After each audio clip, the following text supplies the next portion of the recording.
오벳에돔의 집처럼. 사무엘하 6장 1절에서 11절 말씀. 다윗이 이스라엘에서 뽑은 무리 3만 명을 다시 모으고 다윗이 일어나 자기와 함께 있는 모든 사람과 더불어 바알레 유다로 가서 거기서 하나님의 궤를 메어 오려 하니 그 궤는 그룹들 사이에 좌정하신 만군의 여호와의 이름으로 불리는 것이라.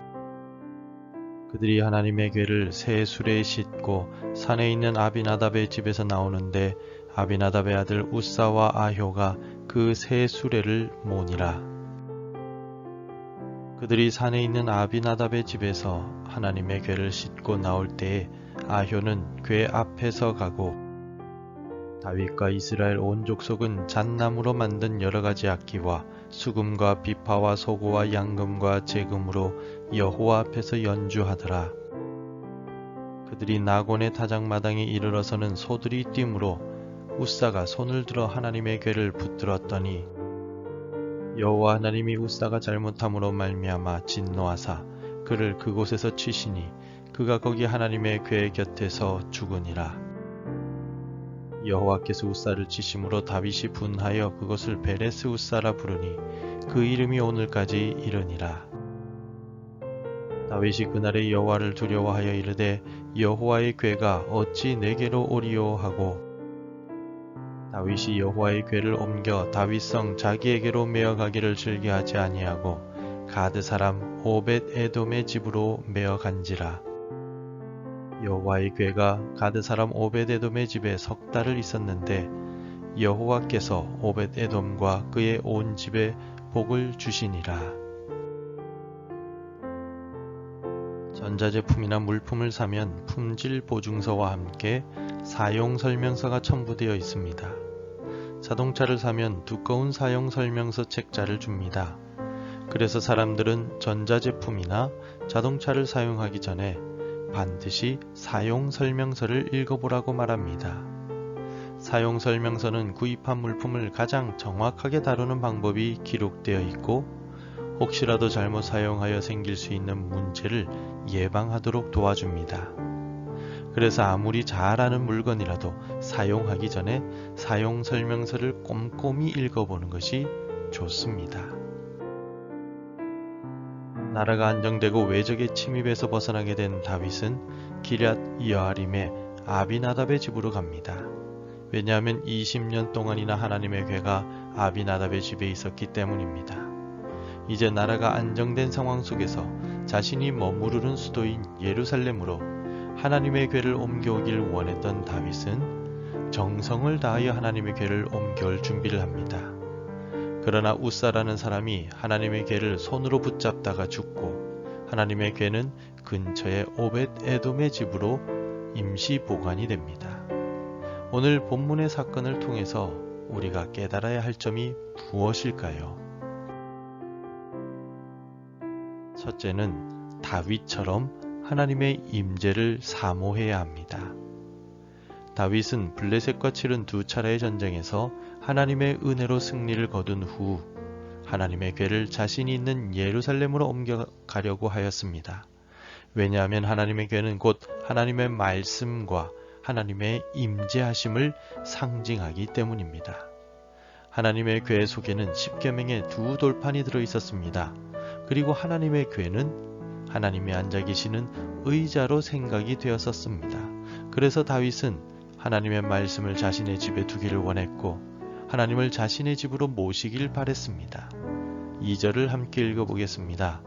다윗이 일어나 자기와 함께 있는 모든 사람과 더불어 바알레 유다로 가서 거기서 하나님의 궤를 메어 오려 하니 그 궤는 그룹들 사이에 좌정하신 만군의 여호와의 이름으로 불리는 것이라. 아멘. 바알레 유다는 기럇 여아림의 옛날 명칭인데 이곳에 많은 사람들과 함께 가서 하나님의 궤를 모셔오려 하였습니다. 왜냐하면 하나님께서 함께 하실 때 전쟁에서 승리했고 하나님께서 임재하시는 가정이 복을 받는 가정임을 알았기 때문입니다. 다윗은 하나님의 임재하심을 사모하였고 하나님과 동행하기를 원했기에 만반의 준비를 갖추고 하나님의 궤를 옮기려 하였습니다. 하나님은 오늘 우리에게 자신의 이름을 임마누엘이라고 알려주셨습니다. 우리도 다윗과 같이 우리와 함께 하시는 하나님, 우리의 가정에 임재하시는 하나님을 사모합시다. 그리할 때 다윗처럼 우리 가정도 죄악과 싸워 승리하며 하나님의 축복이 가득한 가정이 될 수 있을 것입니다. 둘째로 하나님의 말씀대로 순종해야 함을 알 수 있습니다. 다윗은 하나님의 궤를 옮기기 위하여 만반의 준비를 갖추었지만 아비나답의 집안은 하나님의 궤를 옮길 준비를 하지 못했습니다.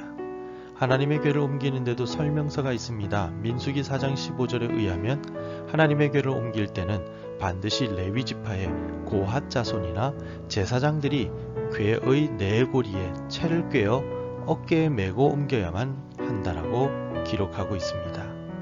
하나님께서 정하신 법칙이었습니다. 하지만 아비나답의 두 아들은 이 사실을 몰랐던 것 같습니다. 자신들 나름대로는 최선을 다하여 새 수레를 준비하였지만 하나님의 말씀에 순종하지 못했습니다. 3절을 같이 읽겠습니다. 그들이 하나님의 궤를 새 수레에 싣고 산에 있는 아비나답의 집에서 나오는데 아비나답의 아들 우사와 아효가 그 새 수레를 모니라. 아무리 깨끗하고 좋은 새 수레라 할지라도 하나님의 말씀대로 순종하지 않으면 하나님께서 기뻐하시지 않습니다. 하나님은 새 수레와 천천의 수양과 강물 같은 기름을 좋아하시는 것이 아니라 우리의 순종을 기뻐하십니다. 따라서 그리스도인들은 내 생각대로 행동하기보다는 하나님의 말씀대로 순종하며 살아가야 합니다. 하나님은 오늘도 우리가 하나님의 말씀을 따라 하나님을 사랑하고 이웃을 사랑하길 원하고 계십니다. 내 뜻대로 사는 인생이 아니라 하나님의 말씀대로 살아가는 인생이 되기를 바랍니다.